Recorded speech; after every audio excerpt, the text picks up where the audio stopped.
Aware po ba kayo na meron tayong bagong ordinansa dito sa Maynila na tinatawag na anti-balaklava po? Hindi ko alam yun eh.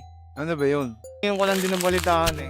Hindi ko pa narinig yun. Iwas po sa mga masasamang di ba po? Kunwari, katulad ng nakaw. Tama naman po talaga yan. Sa akin para sa akin hindi pwedeng ganun. Baba mo lang konti, okay na.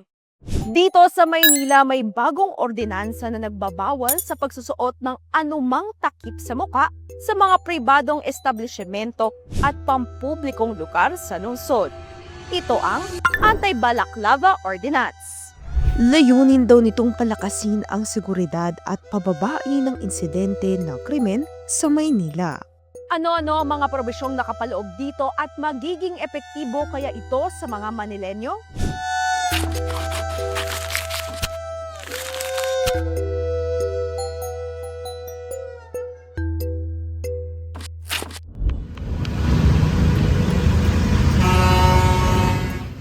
Nitong Nobyembre 2025, inanunsyo ng pamahalaang lungsod ng Maynila ang pagpapatupad ng Ordinance Number 9134 o ang Anti-Balaklava and Other Face Covering Ordinance in Manila. Ano po yung balaklava niya? Ano yung BA? Ngayon ko lang kasi naingkal BALAC?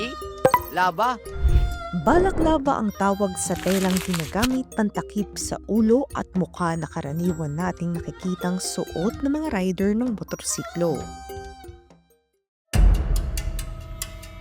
Boom! Boom! Boom!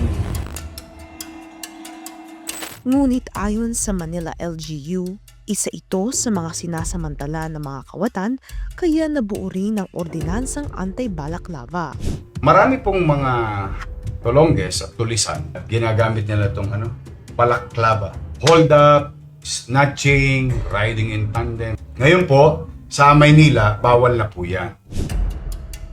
Bukod sa balaklava, binigyang diin din sa ordinansang ito ang pagbabawal sa pagsusuot ng helmet, face mask at iba pang headgear gaya ng sombrero, hoodies at tinted visor kapag papasok ang tao sa mga commercial, government at iba pang pampublikong establishmento sa Maynila. Kapag bababa ang rider o angkas ng motorsiklo sa loob ng 3 metrong distansya mula sa motor para bumili sa tindahan, pumunta sa isang bangko o automated teller machine at iba pang kadahilanan. At habang naka-standby, naghihintay o nakahinto ang motorcycle rider sa pampublikong lugar gaya ng kalsada, eskinita, parks, palengke o parking lots. Mula ng isa publiko ng Manila LGU ang mga probisyon ng batas, hati ang pananaw ng mga Manilenyo ukol dito. Habang ang iba mukhang hindi alam na kasado na ang naturang ordinansa sa lungsod. Sa amin kasi delivery rider kami, protection namin to para sa mga usok. Tingin niyo ba makatarungan naman na pinagbabawal na magbalaklava sa mga public spaces dito sa Manila? Pwede naman mo para iwas po sa mga krimen na mabilis sila makilala. Sa isang banda, for security ng halimbawa ng establishmento, pwede rin naman yun. Kaya lang, pagka yung halimbawa, mayroon akong nararamdaman para hindi ako makahawa ron sa mga tao, kailangan kong magsuot ng face mask. Narinig po sa yan sa balita. Tama naman po talaga yan kasi sa panahon ngayon, ang dami ng mga scammer, tapos yung mga hold-upper. Para po sigurado po yung bawat isa sa atin. Kasi ang dami na po kasi mga masasamang mga tao ngayon Kaya kailangan po talaga yun makita yung identity ng bawat isa. Narinig ko nga yun, pero sa akin para sa akin hindi pwedeng ganun. Siyempre may mga sakit-sakit, hindi mo masasabi, sinsinata mga nakakalimuha, ubo ng ubo. Para sa akin maganda pa rin naka-face mask. Binigyang linaw naman ng Manila Public Information Office ang mga exempted sa ordinansang ito. Kabilang narito ang mga rider o pasaherong nakasakay sa motorsiklo na pansamantalang nakahinto dahil sa traffic sign o kapag pinara ng traffic enforcer. Hindi po siya bawal gamitin habang kayo ay nagmamaneho. Pero pagka kayo bumababa na ng motor, pag-deliver na kayo ng pagkain, sasakay na kayo ng mga pasero, nakatambay o kayo, hindi po pwedeng kuberan ng mukha. Kung kayo po may sakit, kailangan nyo lamang po, halimbawa, meron kayong face mask. O, pagpasok nyo sa establishment, bubuksan nyo muna. O, tapos, nyo ulit kape. Hindi rin saklaw ng ordinansa ang panahon ng public health emergencies kung saan ipinag-utos ng otoridad ang pagsusuot ng face mask. Ang mga law enforcer na nasa opisyal na tungkulin, ang mga may malubhang karamdaman na kinakailangan mag-face mask, at yung mga nagsusuot ng pantakip sa mukha o ulo bilang bahagi ng kanilang relihiyon. Pagdating sa parusa, ang sinumang hindi susunod sa ordinansang ito ay pagbabayari ng 1,000 pisong multa sa first offense at 3,000 piso naman sa second offense.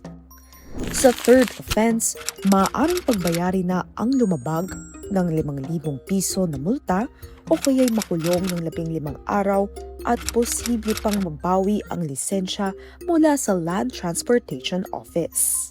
Ang inatasan naman sa implementasyon nito ay ang Manila Police District, Manila Traffic and Parking Bureau at mga barangay tanod sa ilalim ng Manila Barangay Bureau.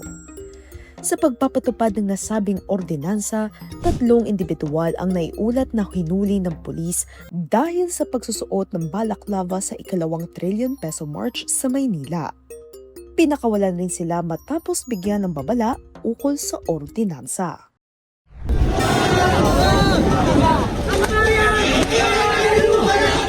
Bago pa nangyari ang paghuli, matatanda ang ikinasa ang ordinansa sa lungsod kasunod ng gulo na sumiklab sa unang protesta laban sa korupsyon noong Setyembre 21 kung saan 2 ang nasawi sa mga insidente sa kabaan ng Recto Avenue at Mendiola. Sa kabila ng layunin nitong mapababa ang krimen at mapataas ang seguridad sa Maynila, mayroon pa rin kumikwestiyon kung magiging epektibo nga ba ito sa lungsod. Mahigpit po yan ipatutupad. Kung wala naman kayong kinukubli, o wala naman kayong gagawin masama, siguro hindi naman to harmful para sa mga nagsusuot. No? Dahil magbigay sila ng ayuda. Kasi kung walang naghihirap, ay di makakagawa ng masama. Ay kung may bigay na ayuda ng gobyerno, ano yung paggawa ng masama, napipigilan. Mainit na usapin man sa social media ang anti-balaklavo ordinance, ngunit nananatilig pa rin marami ang hindi nakakaalam dito. Ano nga ba dapat ang gawin ng Manila LGU upang mas marami pa ang maging malay sa ordinansang ito? O totoo nga bang kailangan pa ito ng mga Manileño upang masiguro ang kanilang kaligtasan?